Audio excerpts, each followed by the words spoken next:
Peter Attia is a longevity doctor and has some great advice about how we can live healthier through small lifestyle changes. So in this video, I'm going to follow those changes, and as we go along, I'm going to talk you through how I'm incorporating them into my life and the science behind why they work.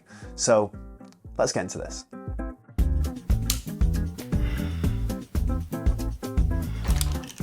It's currently way too early given that I've just finished nights.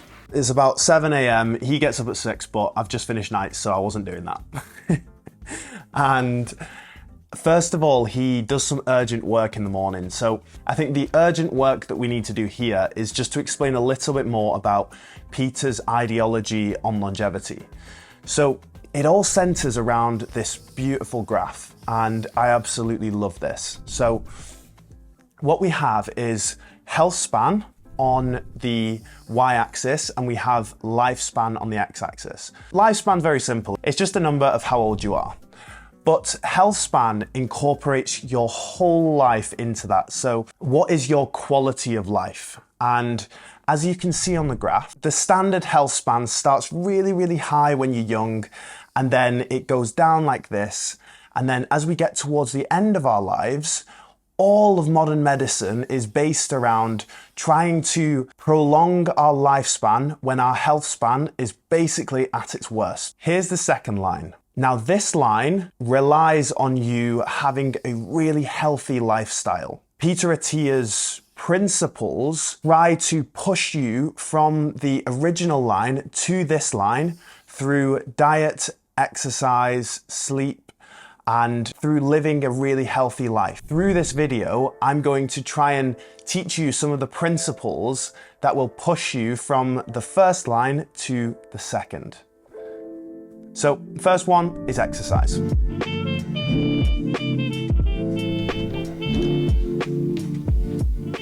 In order to understand the importance of exercise, diet, and sleep, we need to understand the 4 different conditions that can limit our health span. And those are heart disease, type 2 diabetes, cancer, and neurodegenerative disease like Alzheimer's. The single common pathway of all of those different diseases is metabolic dysfunction. And what do we mean by metabolic dysfunction? Our metabolism, which we've heard about loads, is our ability to turn food into energy and to get rid of excess waste. Metabolic dysfunction happens when something is going wrong in that system. We're either not getting rid of enough waste, we're not turning food into the energy that we need, and we're storing too much fat. By doing those things, we cause a lot of upset within our body, and that upset can then lead to all of those different conditions we've just talked about. So these interventions that Peter Attia encourages aim to improve our metabolic health, and the first one of those is exercise. I'm going to head down to the gym now, and I want to talk you through the 3 different forms of exercise that he encourages, because it's not just cardio, it's not just weightlifting, it's not just sprint training, it's all 3 of those, because each one of them brings a different set of benefits to the table.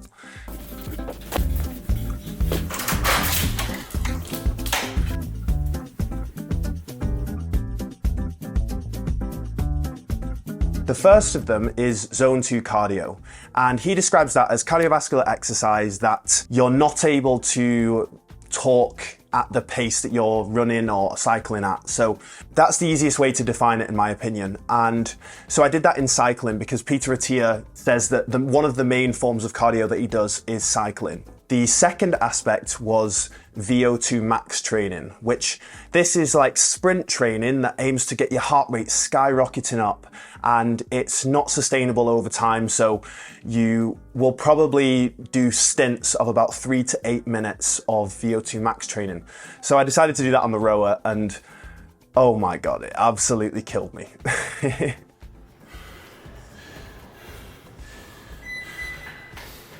The final aspect that he does is strength training. So I decided to do some pull-ups and a bit of a back session.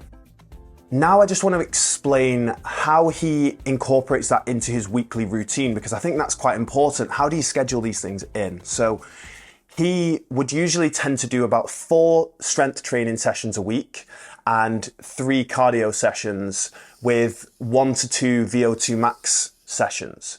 That doesn't necessarily mean that he does those all on separate days. So he might do a run for like the zone 2 cardio type run, then go and train after and do some strength training. So it's just finding what works for you. And I think the way I'm going to incorporate this is just to make sure that I incorporate some VO2 max into my weekly routine as well. Why does exercise lead to better metabolic outcomes?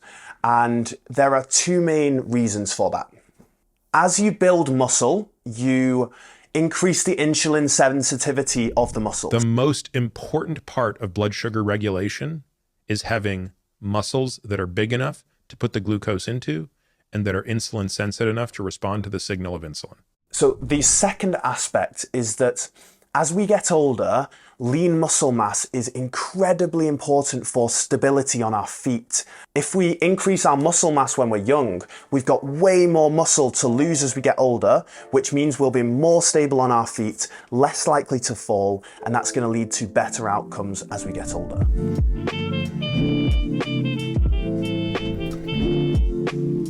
Peter Attia has a really interesting ethos around food. So he talks about two key questions you need to ask yourself, which is, are you overnourished or undernourished, first of all?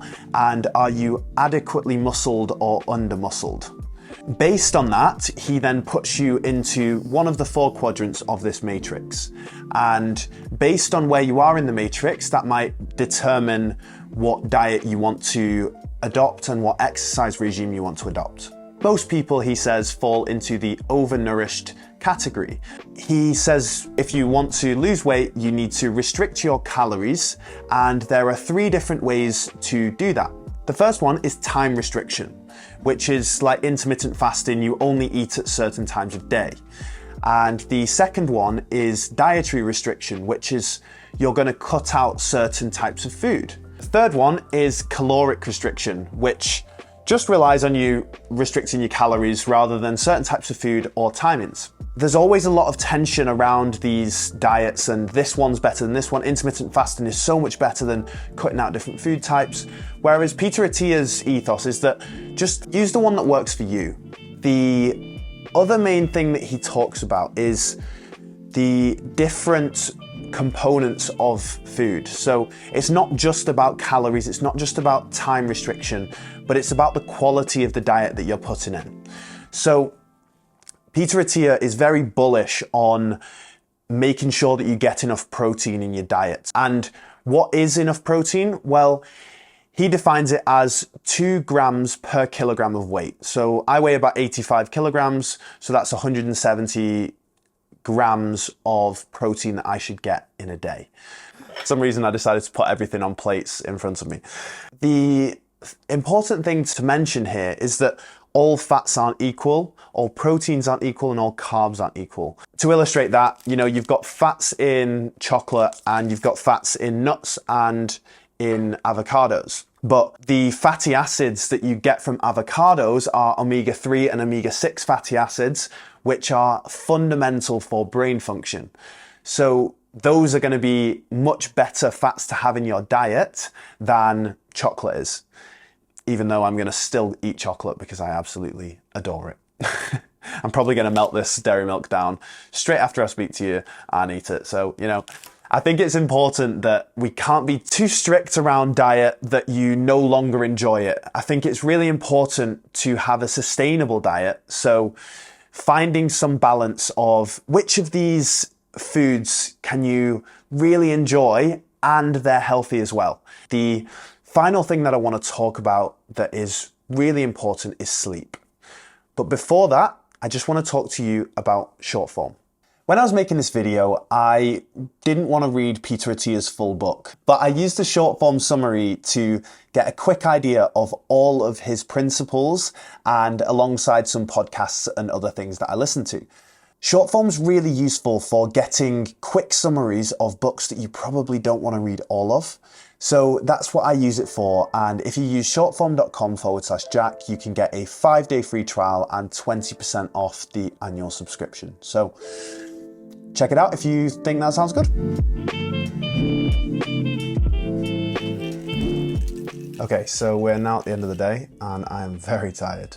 It's about 10 o'clock and Peter Attia's got a couple of techniques for sleep that I think I'm going to try and incorporate into my routine. So the first one is he really emphasizes that we need to have consistent sleep and wake times. So for him, that's between going to bed at 10 p.m. and waking up at 6 a.m. So for me, I'm probably not going to get up at 6. I'm probably an 11-7 type person, but it's difficult when you're on night shifts and all those sort of things as well. But I'm just trying to be as consistent as I can with my sleep-wake cycle. And the other thing that he recommends, and something I'm terrible for, is keeping your phone in a different room and trying not to use your phone 3 hours before bed. And I just don't do this at all. It's difficult when you've got family members and girlfriends, friends who are away and you need to speak to them at night as well. So it's not always possible for that to be the case. But I think when you don't have those people to speak to, I think it's a nice habit to get into, to try to distance yourself from your phone later on at night, because it does just switch your brain on and make you more cognitively active. So the reason why these steps are so important is because sleep has a huge impact both on our cognitive abilities and our ability to consolidate memories within our hippocampus, but also on our metabolic health as well. Because that's really what we've emphasized in this video, is how important metabolic health is. And if you're not getting enough sleep, it's not completely clear why that affects your metabolic health, but Peter Attia asserts that the most likely reason is that if you're not getting enough sleep, your body goes into fight or flight. In fight or flight, you will increase your blood glucose. And the other reason is that it can mess with your hunger and fullness hormones called leptin and ghrelin. And if you're underslept, then you upregulate your ghrelin, so it makes you more hungry and you're more likely to eat more food and crave, junk food. So all of those factors make it really important to prioritize your sleep. And those are two of Peter Attia's techniques that I'm going to be trying to incorporate into my daily routine. And, if you like the idea of those, then give it a try. That was Peter Attia's routine and some of the principles behind his longevity techniques. So I really hope you've enjoyed it. And if you have, then please subscribe. If you've got any thoughts on this, then leave comments down below of whatever you think. And I'll see you very soon. Thank you. And the third one, I can't remember. So let me just look it up. And I definitely shouldn't have my phone in my bed with me, but I needed to record. Blah-de-blah. Going to bed about 10 a.m. No, it's not.